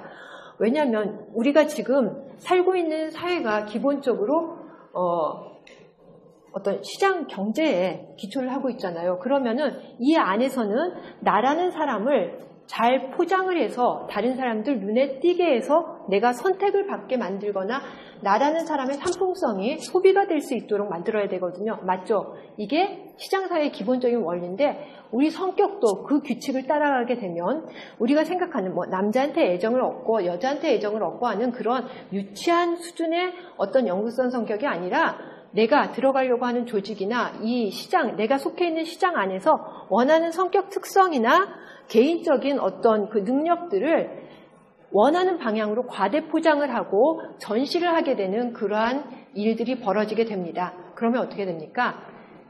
마찬가지 일이 벌어져요. 내가 없는 현상. 남이 원하는 대로 날 포장하다 보면 그 속에 나라는 사람이 사라져버립니다. 자, 그러니까 지금 우리가 일반적으로 생각할 수 있는 눈치가 병이 되는 성격 특성에 자기가 괴로운 거는 이건 남들 옆에 있는 사람이 나한테 맞추는 듯도 하고 그런데 굉장히 병이 되는 이 특성 두 개가 공통점이 있다면 자기가 없는 눈치예요. 셀프리스. 내가 없는 눈치. 예. 자, 그래서 이것들은 반드시 어떤 부적응적인 문제를 초래하게 됩니다.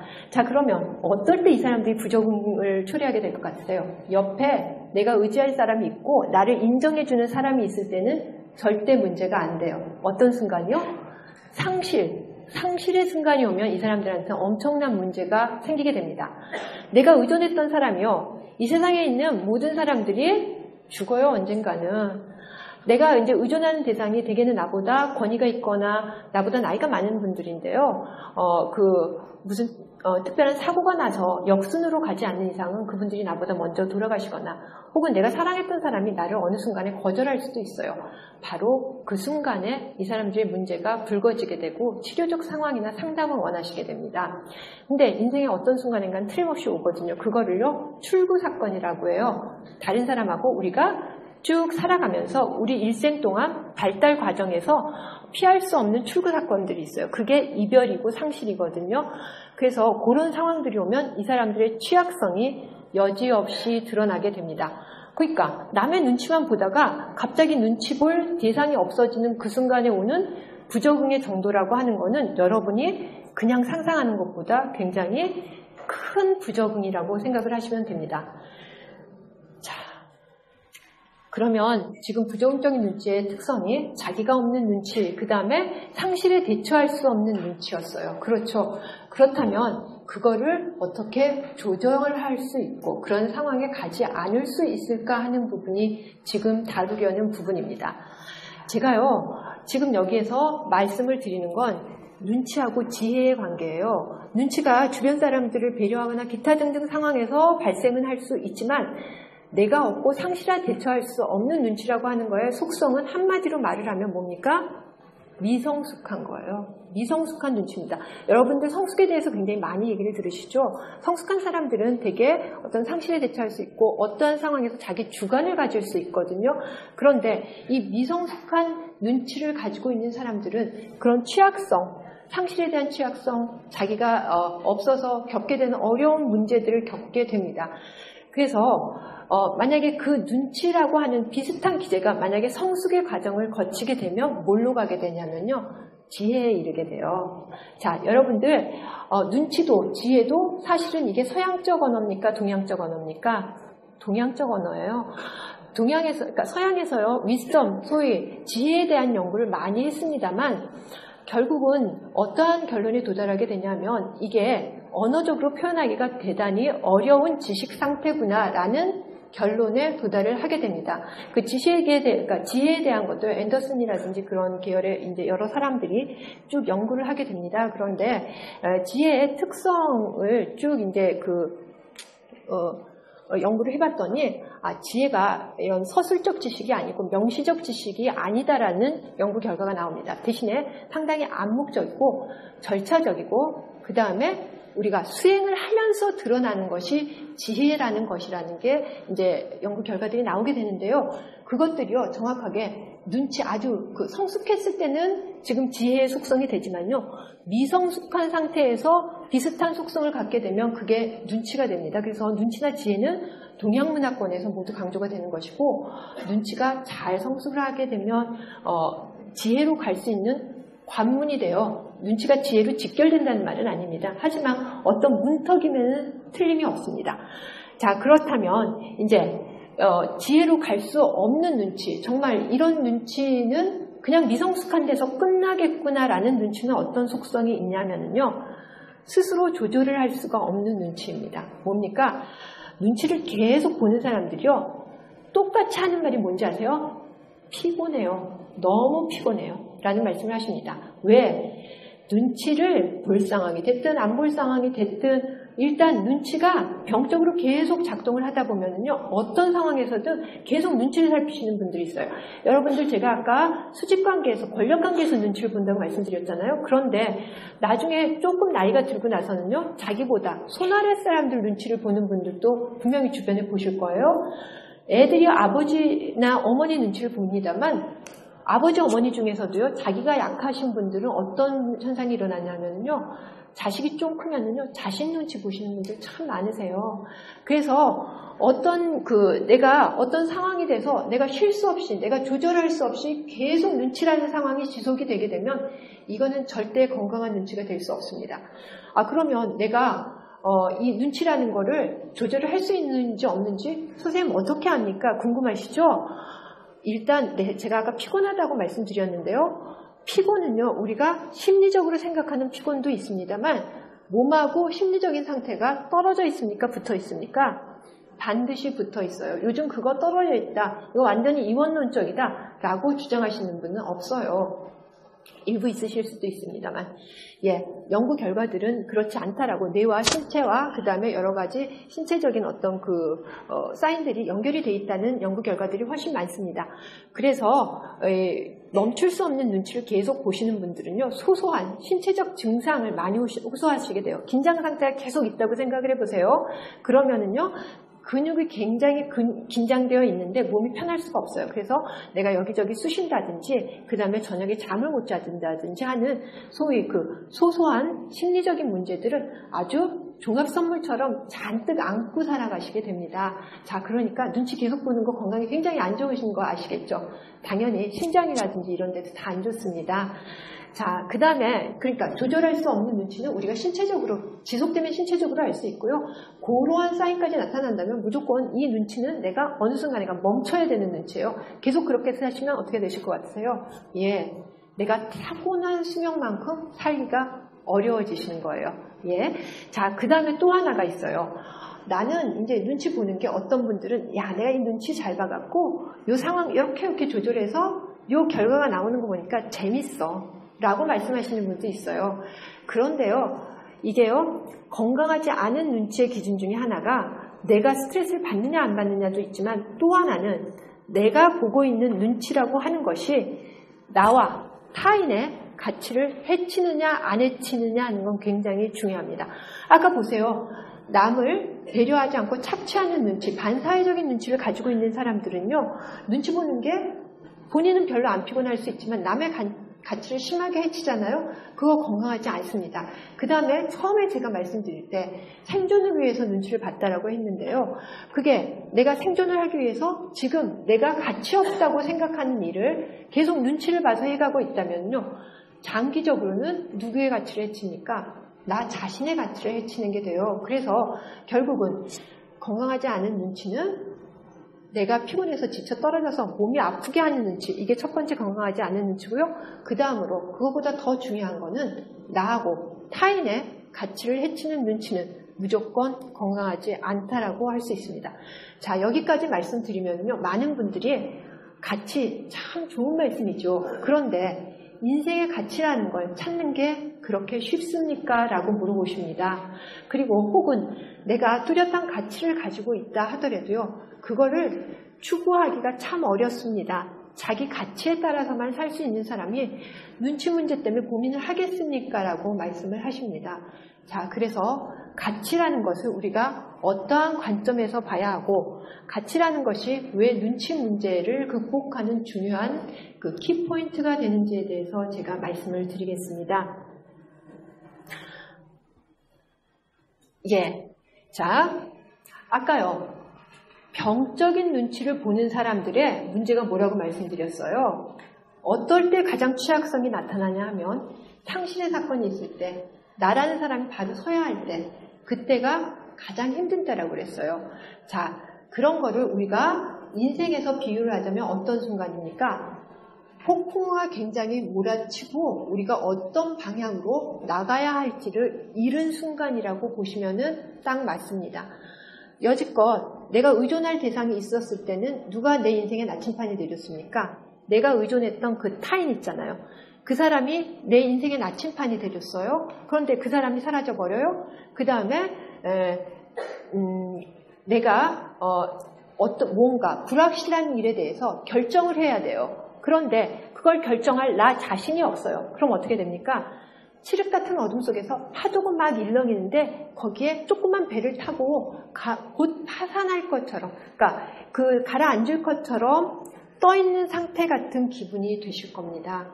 자, 그 순간에 우리 인생의 나침판이 되는 게 바로 가치라고 보시면 맞습니다. 자, 문제는요, 인생에서요, 피할 수 없는 게 상실이고 또 하나는 불확실성이에요. 우리가요, 인생이 굉장히 확실한 것 같지만, 지금 제가 여기서, 이렇게 강의를 하고 나가다가 다른 사고를 당할 수도 있고, 혹은 내가 지금 당장은 장밋빛 인생을 생각할 수 있지만 다른 나쁜 일이 일어날 수 있고, 혹은 지금은 굉장히 나쁘지만 잠시 후에 좋은 일이 일어날 수도 있고, 인생 자체가 굉장히 불확실한 속에서 우리가 살아가고 있는 건데, 적응적인 사람의 특징이 뭐냐면, 불확실성이 없는 인생을 사는 사람이 적응적인 인간이 아니라요, 불확실성을 견딜 수 있는 사람이 적응적인 인간이라는 게 요즘 모두 다 동의를 하는 내용이에요. 인생에서 피할 수 없는 내용인데, 그렇다면 그거를 참지 못한 사람하고 견딜 수 있는 사람하고 중에서는 분명히 그걸 견디고 그 과정을 뚫고 나갈 수 있는 사람이 훨씬 적응의 이점을 갖게 됩니다. 그래서 그 두 가지 상황, 불확실성하고 상실에서 우리가 우리의 중심을 잡을 수 있는 건 자기 자신의 가치가 됩니다. 그러면 가치를 어떻게 우리가 찾아 나가느냐 하면 찾기가 생각보다 쉽지 않습니다. 여기 있는 분 중에 제 가치관은 너무 뚜렷해요. 절대 변하지 않을 것 같아요 라고 말씀하실 수 있는 분은 아마 있긴 있으시지만 소수에 불과할 거예요. 저도 그렇게 자신 있게 말할 수 있는 부분이 아닙니다. 하지만 가치라고 하는 거는요, 순간순간에 우리가 눈치를 보거나 순간순간에 어떤 욕구보다도 훨씬 오랜 기간 동안 변하지 않는다는 속성을 가지고 있는 걸로 알려져 있습니다. 그렇다면 이 가치를 우리가 어떻게 찾아갈 것인가 하면 굉장히 어렵게 생각을 하십니다만, 심리학 서적이나 이쪽을 전공하신 분들한테 가면요, 가치 질문지부터 시작해서요, 가치를 탐색할 수 있는 많은 방법들을 가지고 있어요. 그래서 그 중에 일부를 제가 말씀을 드리면은요, 일단 가치에 대해서 질문을 하는 겁니다. 뭐냐면, 가치에 대한 질문이 뭐냐면, 가장 쉬운 건 내가 어떻게 살고 싶은가죠. 근데 어떻게 살고 싶은가 하면은, 생각해보면 제일 빨리 떠오르는 건, 돈 많이 벌어서 편하게 살고 싶어요. 전 그것도 많이 가치 있는 일이기는 합니다만, 이제 그 다음에 쭉 여러 가지 질문이 진행이 돼요. 그 다음에는 뭐라고 여쭤보냐 하면은요, 내일도 오늘처럼 살고 싶은지, 10년 후에도 오늘처럼 살고 싶은지, 혹은 20년 후에도 오늘하고 똑같아도 당신이 만족할 것인지, 이런 질문들이 쭉 계속해서 연결이 되게 됩니다.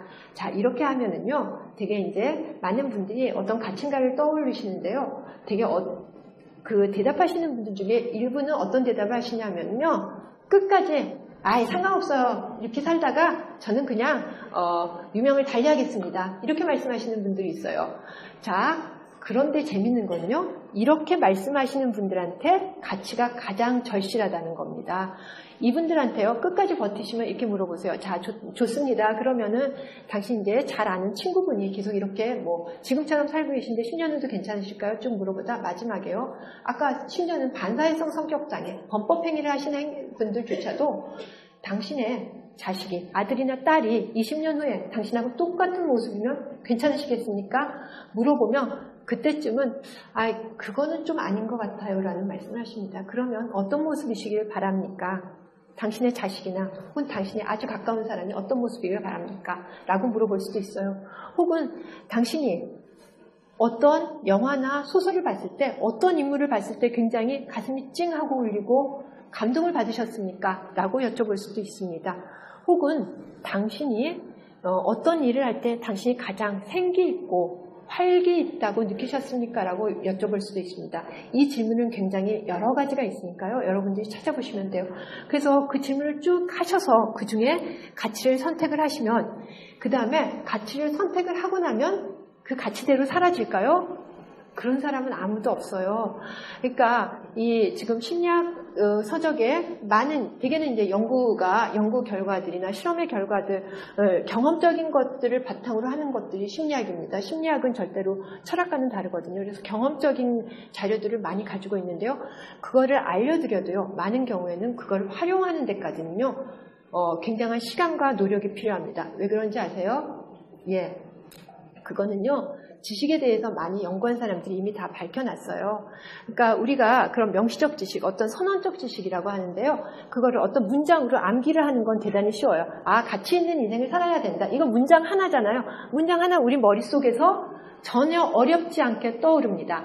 그런데 그거를 어떻게 가치를 실현하시겠습니까? 하면은 지금 여기 말한 여러 가지 절차들이 있잖아요. 이런 절차들을 내가 쭉 언어적으로 풀어서 설명을 할 수 있으면 그거보다 조금 더 고수의 지식을 가지고 있으신 거예요. 하지만 최고 수준의 지식은 뭡니까? 내가 가지고 있는 명시적이고 절차적인 지식들을 실제 상황에서 하나하나 상황에 활용할 수 있도록 연습을 하고 많이 적응할 수 있는 기회를 갖는 겁니다. 자, 그럼 지식 1에서 지금 지식 3까지, 소위 최고의 수준의 지식까지 넘어오는 데까지 여러 단계가 있는 걸 아시겠죠? 가장 소위 고수의 지식이라고 하는 우리가 활용할 수 있는 실생활의 지식을 갖게 되는 건 생각보다 어렵습니다. 뭐가 제일 중요할 것 같으세요? 여기에는 연습이 가장 중요합니다. 예, 그래서 옛날에 제가 그 아론 티백이라고 그 인지심리학 심리치료의 그 소위 선구자라고 할 수 있는데요. 그분 강의를 들었는데 그분이 저한테 그 강의를 듣는 사람들한테 뭐라고 하셨냐면 상담이나 일상생활에서 가장 중요한 3가지 P가 있다. 뭔 줄 아느냐 그러시더라고요. 물론 영어로 해서 제가 썩 잘 알아들었다고 하기는 어렵습니다만 3가지 P는 practice 였습니다. 그래서 여러분들이 들으신 짤막한 내용을 실생활에 적용하신 데는 연습, 또 연습, 또 연습이라고 생각을 하시면 맞습니다. 자, 그래서 어차피 인생은 불확실한 건데요. 그래서 가치를 찾으시고요. 그 다음에 인생에서요. 내가 살아가는 동안에 가장 오랫동안 나하고 지내는 사람이 누군지 아세요? 나 자신이잖아요. 예, 그거는 여러분들이 여러 가지 책에서 읽으셨을 테고 많이 들으셨을 거예요. 그래서 그 가치의 기준이라고 하는 건 무조건 나 자신으로부터 나오는 ground yourself가 되어야 됩니다. 예, 나의 토대는 나. 자, 여기 뭡니까? 조그만 고양이가요. 정말 자신 없이 살았습니다만 문을 빼꼼 열고 물어보는 거예요. 정말 제가 제 자신을 토대로 살아도 괜찮겠습니까? 네, 맞습니다. 왜요? 인생에서 불확실성하고 상실을 피할 수 없기 때문에 그렇습니다. 자, 그래서 지금 말씀드린 내용들이요. 한 번에 바뀌지는 않아요. 제가 아까 그 3가지 P를 말씀드린 것처럼요. 하지만 열심히 노력을 하시면은 언젠가 내가 만족할 만큼은 내 눈치를 조절하거나 바뀌어 있는 순간이 있을 겁니다.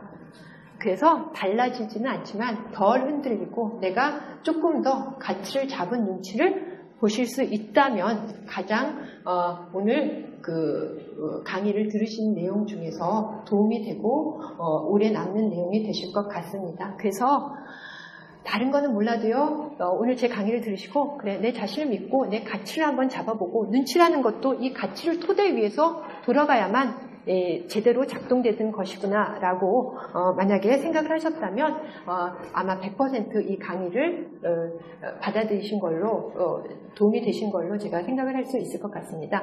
고생들 많이 하셨습니다. 네, 오늘 강의를 즐겁게 또 좋은 지식을 전달해 주신 저 박근영 박사님께 다시 한번 감사의 인사를 부탁드리겠습니다.